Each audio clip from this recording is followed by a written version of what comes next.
President Biden's plan to cancel thousands of dollars in student loan debt from millions of borrowers has raised criticism from the Republican ranks. Many have called the plan unfair and believe it could worsen inflation and that it does little to address the rising cost of college. South Dakota Senator John Thune, the second-ranking Republican in the Senate, is among those with concerns. He joins me now. Senator Thune, welcome back to the NewsHour. Thank you so much for joining us. So is it fair to say your biggest concern with this plan seems to be it sends the wrong message, that it's unfair for people who never went to college, who don't carry any debt? Is that a fair characterization?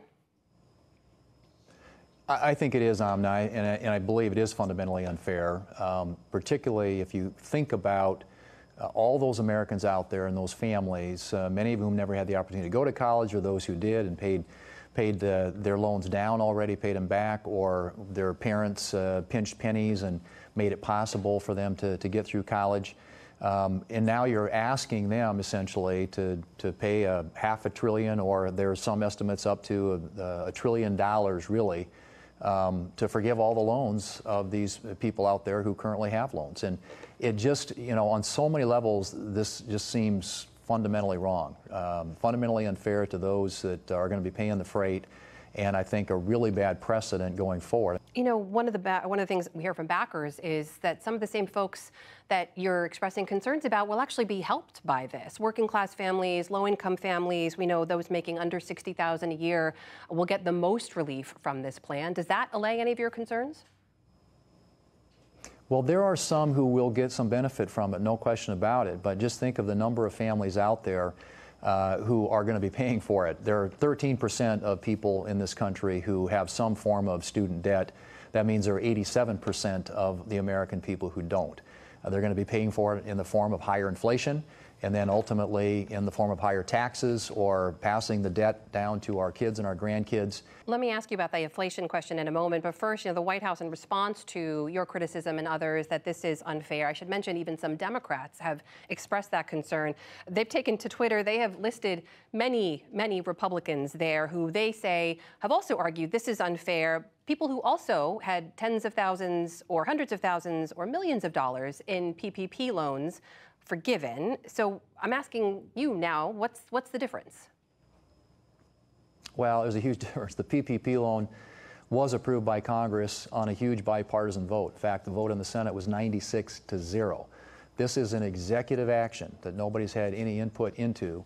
And the PPP loans were designed to help the very people that you're talking about. It was workers. One of the conditions for PPP loans for businesses to get them is they had to use those loans, the proceeds of those loans, to retain and keep employees working during the pandemic. It was designed to help working Americans. That was the whole design and purpose behind the PPP. So that's a really ridiculous comparison.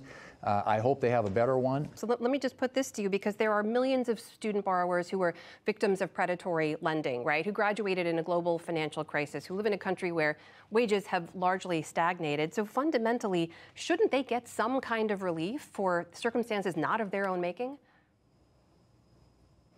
Well, and there are a lot of people who have, just in the last 3 years. I mean, there's been a moratorium on repayment. So, I mean, people have had, I think they've had leniency. Well, to be fair, Senator, moratorium is not the same as canceling or forgiving the debt, right? No, it's not. But what you were pointing out is when people have difficult circumstances. Granted, the pandemic was a difficult circumstance. Extending that moratorium now for 3 years has cost about $100 billion. What they're talking about is up to $1 trillion to cancel that debt. And again, at some point, yes, people need to have, I think, better decision-making, better judgment, hopefully better advice when they're taking out these loans in the first place. And I'm not suggesting for a minute that there may be lenders out there who prey on people, but the fact of the matter is these are commitments that people made, and now those who didn't have the opportunity to go to college are going to be asked to make the payments to cover the cost of that for those who did. Senator, you mentioned your concerns about inflation. Here's what Goldman Sachs had to say about the president's plan. They say debt forgiveness that lowers monthly payments is slightly inflationary in isolation, but the resumption of payments, which, as you know, is part of the president's plan, is likely to more than offset this. So given that, if it's not likely to have much of an impact at all on inflation, but could potentially help millions of Americans, isn't it worth it? Well, let me ask you a question. If you just saw all these people have a lot of their debt wiped out, you're talking about a resumption of payments. You think anybody is going to start paying down their college loans? They're going to assume, again, that this is a policy that's going to be extended. But I again, would Senator, say that's not part of the you're plan. talking about. You're talking about, I know it's not part of the plan. I'm just telling you, once you start doing this, it's going to be hard to put the genie back in the bottle. But what I'm suggesting is if you play this out and think about the fact that you're dropping $500 billion to $1 trillion back into the economy, there are different studies out there, you noted it, but there are a lot of liberal economists, and I think you know this too, who have suggested this will be inflationary, not only just in the general inflationary sense, but also certainly inflationary when it comes to college tuition. I think there are going to be some real consequences to this that are going to be felt mostly by people who don't get the benefit from it, and clearly there are going to be those who benefit. There's no question about that. But to me, it's very clearly a transparent move by the administration to try and curry favor with a constituency that they hope will support them this election year. Senator, while we have you, I do need to ask you about some news today. We saw the release of that redacted affidavit that laid out the reasoning behind the FBI search at former President Trump's Mar-a-Lago estate. Knowing now what we know about the number of classified top secret documents he had, the types of documents, how they were kept, are you comfortable with how Mr. Trump handled those documents?